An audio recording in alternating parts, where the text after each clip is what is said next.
सावरोली ग्रामपंचायतीत शिंदे गटाला धोबीपछाड करून एक हाती सत्ता स्थापन केली। त्यानंतर जिल्हा परिषदेच्या निवडणुकीतही विजय संपादन करून संतोष बैलमारे यांनी विजयाची परंपरा कायम ठेवली आहे। सावरोली जिल्हा परिषदेत गटात संतोष बैलमारे यांची लोकप्रियता वाढली असली तरी सावरोली गाव राष्ट्रवादीमय करण्यासाठीचा चंग बांधला आहे।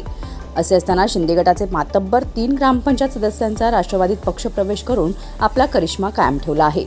खालापूर तालुक्यातील सावरोली ग्रुप ग्रामपंचायत ही तालुक्यातील अतिशय चर्चेत असणारी पंचायत म्हणून ओळखली जात आहे।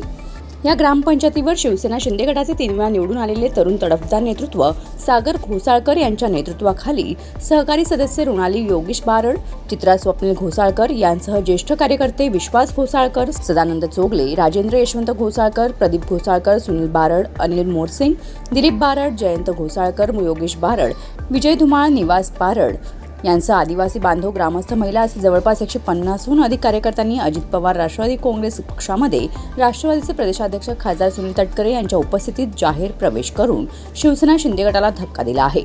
या पक्षप्रवेशासाठी जिल्हा परिषद सदस्य तथा तालुकाध्यक्ष व सावरोलीचे सरपंच संतोष बैलमारे यांनी राजकीय खेळी करत हा पक्षप्रवेश घडवून आणल्याने राष्ट्रवादीची ताकद वाढली आहे।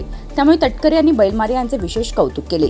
या प्रसंगी राष्ट्रवादीचे जिल्हाध्यक्ष सुधाकर घारे, महिला जिल्हाध्यक्ष तथा सरपंच उमाताई मुंढे, रायगड जिल्हा परिषद गट नेते तथा तालुकाध्यक्ष संतोष बैलमारे, पंकज पाटील, सुरेश पाटील, अंकित साखरे, संदीप मुंडे, कुमार दिसले, उत्तम परबलकर, सचिन कर्णूक, ज्ञानेश्वर मालकर, विनोद चोगले, नागेश मेहतर, समाधान बैलमारे, शेखर वालेकर, वर्षा पाटील, नगरसेविका श्वेला आहे यांचा अन्य मान्यवरांच्या उपस्थितीत हा पक्षप्रवेश सोहळा रसायनी मोहपाडा जनता विद्यालयाच्या भव्य प्रांगणात पार पडला।